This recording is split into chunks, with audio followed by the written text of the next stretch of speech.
प्रतिदिन शिक्षाप्रद, रोचक व प्रेरक कहानियां सुनने के लिए हमारे YouTube चैनल संगम भक्ति 2024 को सब्सक्राइब करें। अब हम शुरू करते हैं हमारी आज की कहानी। शीर्षक सम्यक दृष्टि। एक राजा था, बहुत प्रभावशाली, बुद्धि और वैभव से संपन्न। आसपास के राजा भी समय समय पर उससे परामर्श लिया करते थे।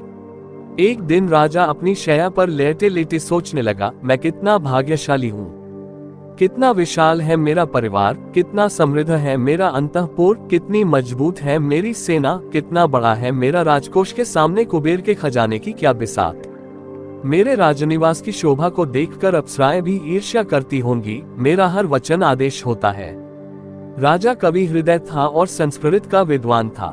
अपने भावों को उसने शब्दों में पिरोना शुरू किया। 3 चरण बन गए, चौथी लाइन पूरी नहीं हो रही थी।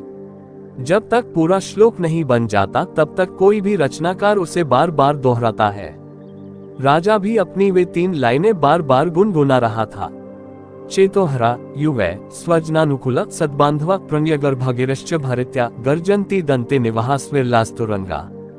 मेरी चित्ताकर्षक रानियां हैं, अनुकूल स्वजन वर्ग है, श्रेष्ठ कुटुंबी जन है, कर्मकार विनम्र और आज्ञापालक हैं, हाथी घोड़ों के रूप में विशाल सेना है। लेकिन बार बार गुनगुनाने पर भी चौथा चरण बन नहीं रहा था। संयोग की बात है कि उसी रात एक चोर राजमहल में चोरी करने के लिए आया था। मौका पाकर वह राजा के शयन कक्ष में घुस गया और पलंग के नीचे दुबक कर बैठ गया। चोर भी संस्कृत का विज्ञ और आशु कवि था। राजा द्वारा गुनगुनाए जाते श्लोक के 3 चरण चोर ने सुन लिए। राजा के दिमाग में चौथी लाइन नहीं बन रही है, लेकिन 3 लाइनें सुनकर उस चोर का कवि मन भी उसे पूरा करने के लिए मचलने लगा। वह भूल गया कि वह चोर है और राजा के कक्ष में चोरी करने घुसा है।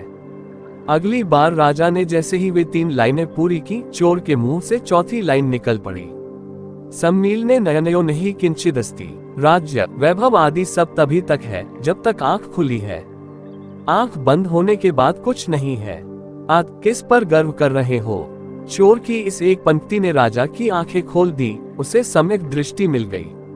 वह चारों ओर विस्फारित नेत्रों से देखने लगा और आवाज दी, ऐसी ज्ञान की बात किसने कही, कैसे कही?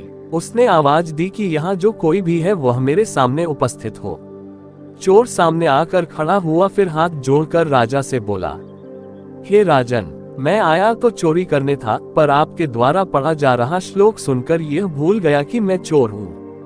मेरा काव्य प्रेम उमड़ पड़ा और मैं चौथे चरण की पूर्ति करने का दुस्साहस कर बैठा।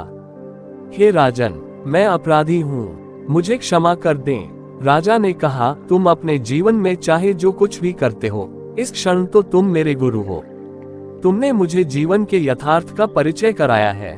आंख बंद होने के बाद कुछ भी नहीं रहता, ये कहकर तुमने मेरा सत्य से साक्षात्कार करवा दिया। गुरु होने के कारण तुम मुझसे जो चाहो मांग सकते हो।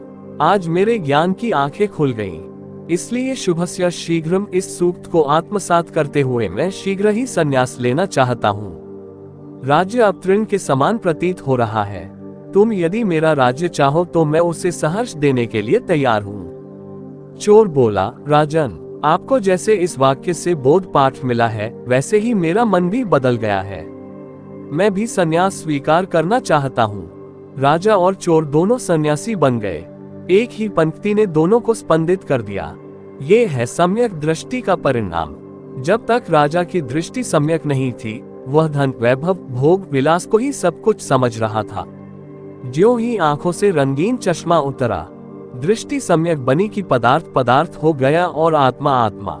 अगर आपको हमारी कहानी पसंद आए हो तो अपने मित्रों और परिवारजनों को जरूर शेयर करें। जय श्री राम।